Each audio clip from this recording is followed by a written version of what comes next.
నూకలమని మాది అట్లా అని 2 నెలలు అవుతుంది. ఇది వరకు పైసలు ఇవ్వలేదు. అరిగోసిన మిషన్కి పైసలు ఇవ్వాలి, ట్రాక్టర్లకు పైసలు ఇవ్వాలి. వాళ్ళకు అమాల్ కిరాయి ఏది దోకినందుకు అమాల్ కిరాయి ఇచ్చేదాకా సంతలు ఎక్కనియలే. అమాల్ కిరాయి ఇస్తేనే ఇవంటే ఇచ్చినాం. తర్వాత మళ్ళా ఒక ఆడ అప్పు తెచ్చినాం. ఆ అప్పు తెచ్చిన పైసలు కూడా కట్టాలంటే ఇప్పుడు పైసలు లేవు. నువ్వు చేపోయి తెచ్చుకొని ఇస్తా అన్నప్పుడు ఇవ్వరా అని చెప్పి ఇజ్జత్ తీస్తున్నారు. అరిగోసిన వాళ్ళు ట్రాక్టర్ వాళ్ళు ఏడుకోవాలి, మందాయి సాము అంటారు. ఇప్పుడు మరి ఈ చేసిన కథ ఏంది? మరి మేమన్నా పుణ్యానికి ఇచ్చినావా? మీకు దానానికి ఇచ్చినావా? లేకుండా మీరు ఎందుకు ఈ గవర్నమెంట్ ఎందుకు ఉన్నది ఇట్లా? నా పైసలు కాదు, మొత్తం నువ్వు కావాలి. 22 మంది మొత్తం పైసలు రావాలి అందరికి. లేకపోతే నీ ఎవరా నువ్వు లేకొచ్చి మొత్తం దాన్ని అడ్జేస్తాము. నిన్న జరిగిన సందర్భాన్ని బట్టి రైతులై ధాన్యం కొనుగోలు చేసి అక్రమాలు జరిగినాయని చెప్పి విచారణ జరిపి రిమైండ్ చేసి వాళ్ళను జైలుకు పంపించడం జరిగింది. రైతుల పైసలు కూడా ఇంతవరకు రాలేదు, ఇవ్వలేదు. వాళ్ళు ఇప్పుడు నిన్న కాంగ్రెస్ పార్టీ వారు ఇక్కడ ఇది చేసి రైతుల పైసలు ఇప్పియాలి, వీళ్ళే ఇది చేయాలని చెప్పి దొంగలు మాట్లాడడం జరిగింది. ఇవాళ దానికి మీ అసమర్థ పాలన వలనే, కాంగ్రెస్ అసమర్థ పాలన వలనే ఇదంత జరుగుతున్నది. వాస్తవికంగా పైసలు ఇప్పించాల్సింది, పైసలు చేయాల్సింది ప్రభుత్వం. కొనేది ధాన్యం కొనేది ప్రభుత్వమే, ప్రభుత్వం సంబంధించిన సంస్థలే. కానీ దానికి వేరే ఇది చేసుకుంటూ మేము ఇది చేస్తున్నాం, మేము రైతులకు ఇప్పిస్తామని కాంగ్రెస్ పార్టీ నాయకులు వాళ్ళకు సమర్థుల అనేది వాళ్ళే గమనించుకోవాలి. వాళ్ళని విమర్శించాల్సిన అవసరం మాకు లేదు. వాళ్ళే ఒప్పుకుంటున్నారు, మేము చెప్పినా అయితే లేదు, మేము చేసినా అయితే లేదు, మేము ప్రభుత్వంలో ఉన్నాం, మేము ఇది చేసినాం, ఎమ్మెల్యే గారు చెప్పిన పని కూడా అయితే లేదు అంటే వాళ్ళు ఇంకేవాళ్ళు మనం విమర్శించాల్సిన అవసరం లేదు. వాళ్ళే విమర్శించుకున్నారు, వాళ్ళే చేసుకున్నారు. అయినా ఇప్పుడు స్పందించి వారికి వెంటనే తక్షణం రైతులకు చాలా ఇబ్బందులు ఉన్నాయి. వాళ్ళు అమ్ముకున్న ధాన్యం 2 మాసాలు దాదాపు నుంచి తీసుకున్నారు. తక్షణమే వారికి పరిష్కారం చేయవలసిందిగా బీఆర్ఎస్ పార్టీ తరఫున మేమందరం కోరుతున్నాం. వాళ్ళకు న్యాయం జరగాలి, వాళ్ళకు తక్షణ పరిష్కారం చూపి వెంటనే ఈ 2 రోజుల లోపల వాళ్ళకు డబ్బులు అందే విధంగా సహకరించాలని చెప్పి ప్రభుత్వాధికారులను, ఇంకా అవసరమైతే ఎమ్మెల్యే కూడా కోరుతున్నాం. ఎందుకంటే ఎమ్మెల్యే అధికారాలు ఉన్నాడు కాబట్టి కోరుతున్నాం మేము స్పందించి ఆ పని చేయాలని చెప్పి. నిన్నటి రోజున కొందరు కాంగ్రెస్ నాయకులు పని కట్టుకొని మరి వేములవాడ రూరల్ మండలంలో నూకలమరి గ్రామంలో, అదేవిధంగా మర్రిపల్లి గ్రామంలో వరి ధాన్యం కొనుగోలు విషయంలో మరి అక్రమాలు జరిగిన వాళ్ళను మరి రిమాండ్కు పంపించిన క్రమంలో మరి ఈరోజు నిజంగా కూడా ఈ రాష్ట్రంలో మరి కాంగ్రెస్ ప్రభుత్వము అధికారంలో ఉన్నది. మరి వేములవాడ నియోజకవర్గానికి మరి కాంగ్రెస్ పార్టీన ప్రాతినిధ్యం వహిస్తున్నటువంటి ఎమ్మెల్యే గారు ఆది శ్రీనివాస్ గారు ఉన్నారు. మరి నిన్నటి రోజున కొందరు కాంగ్రెస్ నాయకులు నిజంగా కూడా సోషల్ మీడియాలో ఇలా చక్కర్లు కొడుతూ ఉన్నాయి. ఎమ్మెల్యే గారు చెప్పినా కూడా రైతులకు వరి ధాన్యం కొనుగోలు విషయంలో డబ్బులు చెల్లించడం లేదు అధికారులని చెప్పడం అనేది జోషన్ చెప్పినట్టుగా ఉన్నది. మరి నూకలమరికి చెందినటువంటి దొంతుల మొండయ్య అనే రైతు మరి అనారోగ్యానికి గురయ్యేలా కరీంనగర్లో చికిత్స పొందుతున్న క్రమంలో వరి ధాన్యం కొనుగోలు చేసి మరి ఆ డబ్బులు మరి సకాలంలో వచ్చినట్టయితే ఆయనకు కూడా సరైన చికిత్సకు అందుతుండే. ఇలా అగమ్య గోచరంగా ఉన్నది. వాళ్ళ కుటుంబం కూడా ఇలా అంతా బాధపడుతూ ఉన్నారు. మరి ప్రజలకు మీరు కాంగ్రెస్ పార్టీ ఏం మెసేజ్ ఇస్తూ ఉన్నారని మేమందరం కూడా డిమాండ్ చేస్తూ ఉన్నాం. ఈ వేములవాడ నియోజకవర్గంలో, ఈ వేములవాడ రూరల్ మండలంలో జరిగిన అన్యాయం ఇలా రాష్ట్రమంతటా కూడా పెను ఉప్పెడలాగా రైతులందరికీ తెలిసి మరి రానున్న రోజుల్లోపల మీకు సరైన బుద్ధి గుణపాఠం రైతుల ద్వారానే జరుగుతుందని నేను భావిస్తూ మరి తప్పకుండా కూడా మీరందరూ ఈ 2 రోజుల్లోపల వరి ధాన్యం కొనుగోలు విషయంలో రైతులకు ధాన్యం డబ్బులు చెల్లించినట్టయితే తప్పకుండా కూడా ఈ రూరల్ మండలంలో పెను ఎత్తున రైతులందరూ కూడా రోడ్లపైకి వచ్చి ఈ కాంగ్రెస్ నాయకులను రోడ్డు మీద కూడా తిరగకుండా చేస్తారని హెచ్చరిస్తూ కాంగ్రెస్ నాయకులు మాట్లాడుతూ వరి ధాన్యం అవతావకాల గురించి సంబంధం గురించి మరి మా చెల్లిమెడ గారిని ఏదో ఆయన మీద ఆపా వేయడం, ఆయనకు సన్నిధుడని చెప్పడం. ఇప్పుడు ప్రతిపక్షంలో ఉన్నది చెల్లిమెడ మా పార్టీ, ఇవాళ అధికారంలో ఉన్నది మీరు. అధికారంలో ఉండి వారి మీద చర్య తీసుకొని వాళ్ళ డిమాండ్ చేసింది, కానీ రైతులకు డబ్బులు ఇప్పించే దానిలో మీ దగ్గర చేతగాక ప్రతిపక్షాల మీద నింద వేయడం సరైనది కాదు. కేసీఆర్ ప్రభుత్వం 10 సంవత్సరాలు ధాన్యం కొని అమ్మింది, ఒక్క అవతారం కూడా జరగలేదు, రైతులకు న్యాయం చేసినాం. మీ చేతగాని ప్రభుత్వం వలన ఈ అవతారాలు జరుగుతుంటే చూసుకుంటూ ఊరుకుంటూ చేతగాక ఉన్న కాన్స్టిట్యూన్సీలో మరి ఆ ప్రభుత్వం సంబంధించిన ఎమ్మెల్యే గారు కూడా ఉన్నాడు, వారు కూడా సరైన చర్య తీసుకొని రైతులకు సకాలంలో డబ్బులు ఇప్పించి పోక వేరే వారి మీద బురదల్లడం. అంటే కాంగ్రెస్ పార్టీ విధానం ఏంటంటే దొంగ అన్నట్టుగా వాళ్ళు దొంగలే అన్నట్టుగా ఉంది పరిస్థితి. కాబట్టి రేపటి రోజు ఈ కొద్ది రోజులనే రైతులకు అన్యాయం జరుగుతుంది. వాళ్ళు పండించిన పంటకు డబ్బులు రాకుంటే వాళ్ళు వచ్చే పంట ఇప్పుడు నాట్లు కోసే నాట్లు పెట్టుబడులు పెట్టుకునే పరిస్థితి ఉన్నది. రైతులకు వాళ్ళకు సకాలంలో డబ్బులు ఇచ్చి ఆదుకోవాలి.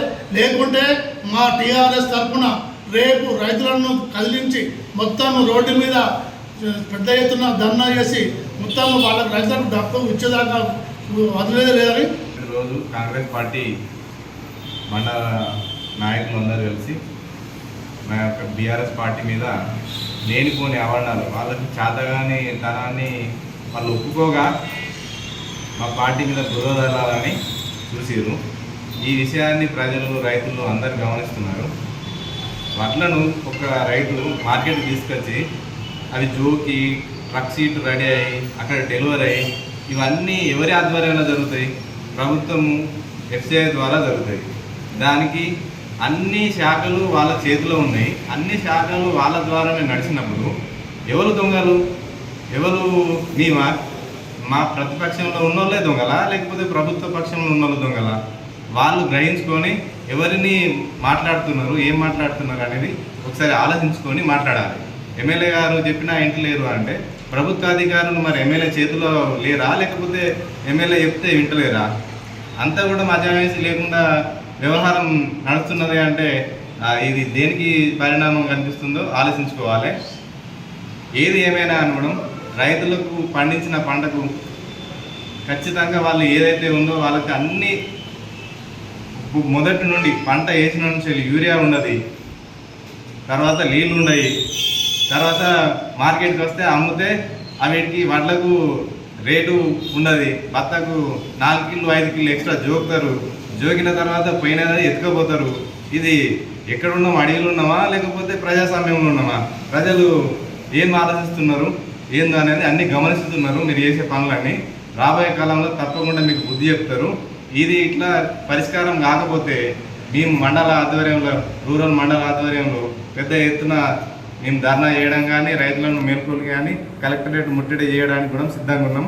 ఈ విషయంలో తీవ్రంగా ఖండిస్తున్నాము. మా చెల్మేడ ఆధ్వర్యంలో ఖచ్చితంగా మేము దీన్ని పూర్తి స్థాయిలో ఖండిస్తున్నాం. అయితే ఈరోజు మనం మాట్లాడే విషయం ఏంటంటే రైతులకు సంబంధించి రైతు ఏడిచిన రాజ్యము, ఎద్దేడిచిన వ్యవసాయం అభివృద్ధి చెందినట్టు దేశ చరిత్రలో ఎక్కడా లేదు. అసలు రైతులే దేశానికి కానీ రాష్ట్రానికి కానీ వెన్నెంపు. ఇట్లాంటి రైతులను పెట్టి పోషించి అభివృద్ధి పథంలోకి తీసుకుపోయింది మన కేసీఆర్ గారు. వాళ్లకు దాదాపు ఒక 15 నుంచి 20 పథకాలు తీసుకొచ్చండి. మిమ్మల్ని మీ పథకాలు తీసుకురావాలి, వాళ్ళని డెవలప్ చేయాలని ఎవరు కోరుకోవట్లేదు. ఉన్న పథకాలను నాశనం చేయకమని చెప్తున్నాం. రైతు బంధు దిక్కులేదు, యూరియా లేదు. యూరియా తెచ్చుకోవాలంటే ఇక్కడ నుంచి 20-30 కిలోమీటర్లు వేరే షాప్ దగ్గర పోయి తెచ్చుకోవాలి. ఈ వీటిలను తీసుకురాని చేత కాదు, కానీ ఉన్న వాటిలో ఎత్తుకపోయిన దొంగలకు మీరు డబ్బు కొట్టుడు కరెక్ట్ కాదు. ఎందుకంటే ఎమ్మెల్యే గారిని మేము డిమాండ్ చేసేది ఒకటే, అధికారం మీ చేతిలో ఉంది సార్. అధికారం వాటిలో ఎత్తుకపోయిన దొంగల చేతిలో లేదు సార్. వాళ్ళు రిమాండ్లో మీ హ్యాండ్ ఓవర్లు ఉన్నారు సార్. మీరు వాళ్ళ హ్యాండ్ ఓవర్లో పనిచేయకండి, వాళ్ళు మీ హ్యాండ్ ఓవర్లో పనిచేయాలి సార్. మీరు అక్కడ ఒక ఆర్డర్ వేస్తే కావాల్సిన పని ఇవాళ అధికారులు ఎందుకు వేస్తలేరు సార్? అంటే మీ మాటకు వాళ్ళకు విలువ లేదా సార్? రైతు ఇప్పుడు చెప్పిండు, మాట్లాడి ఆయన ఆవేదన మీకు అర్థం కాదా సార్? ఒక్కసారి ఆ పొజిషన్లో మీరు ఉండండి. మీరు ఇవాళ ఆ సీట్లో కూర్చోవడానికి ప్రతి ఒక్క ఓటు ఇంపార్టెంటే. మీరు ఏదో 4 సార్లు 3 సార్లు ఓడిపోయిందని చెప్పి మావోడని చెప్పి కులముడని చెప్తే మమ్మల్ని అందరినీ తొక్కడానికా సార్ మీరు ఆ కుర్చీలో కూర్చున్నది? 2 రోజులలో కనుక వాళ్ళ డబ్బులు వాళ్ళకి ఇవ్వకపోతే పెద్ద ఎత్తున ధర్నాలు ఉంటాయి, రాస్తారోకాలు ఉంటాయి, చాలా విపరీతమైన పరిణామాలు ఎదుర్కోవాల్సి వస్తుంది. ఈ సందర్భంగా మేము బీఆర్ఎస్ పార్టీ మా చెల్మెర సార్ గారి ఆదేశాల మేరకు మేము హెచ్చరించట్లేదు సార్, రిక్వెస్ట్ చేస్తున్నాం. ఇది హెచ్చరించే స్థాయికి తీసుకుపోద్దని దయచేసి విన్నవిస్తున్నాం. మా చెల్మెర సార్కు ఎట్లాంటి కల్మషం లేని వ్యక్తి, ఆయనకు అనామకుని తీసుకొచ్చి అంటుపెట్టి ఆయన ఇతనికి అనుచరుడు, ఇతనికి దగ్గర వ్యక్తి అని బురద జల్లకుర్రి. ఆల్రెడీ మీరు ఉన్నదే బురదల సార్, ఆ బురదలకి వెళ్ళి బయటకు వచ్చి రైతులకు న్యాయం చేయండి. ఇది మాత్రం 2 రోజుల్లో జరగకపోతే ఇక్కడ జరిగిన ఈ ప్రెస్ మీట్ అనేది మొత్తం వేములవాడ రోడ్డు మీదనే జరుగుతుంది సార్. రైతులు మొత్తం వచ్చి రోడ్డు మీదనే కూర్చుంటారు, చివరికి మీ ఇంటి ముట్టడి కూడా చేస్తారు సార్.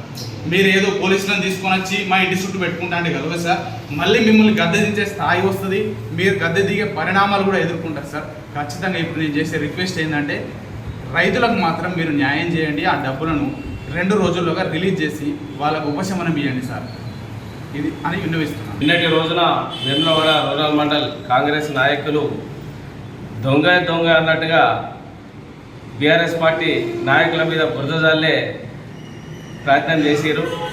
అయితే ఊర్లలో పోతే రైతులు కానీ ప్రజలు కానీ కాంగ్రెస్ ప్రభుత్వాన్ని చీకొడుతున్న సందర్భంలో 10 సంవత్సరాలు బీఆర్ఎస్ పార్టీ కేసీఆర్ ఆధ్వర్యంలో ఎంతో ఘనంగా జరిగింది.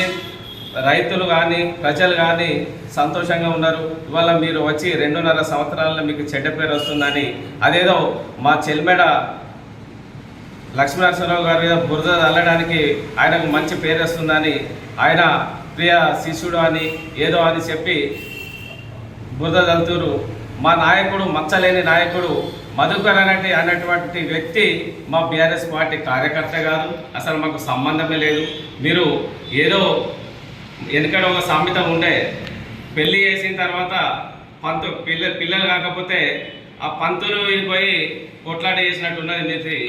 ఇది కరెక్ట్ పద్ధతి కాదు. ప్రజలకు సేవ చేయాలనే ఉద్దేశంతో ఎన్నో రకాల బీఆర్ఎస్ పార్టీ నాయకులు అన్నీ ఉపయోగించి ప్రతి ఒక్కరికి సేవ చేయడం జరుగుతుంది.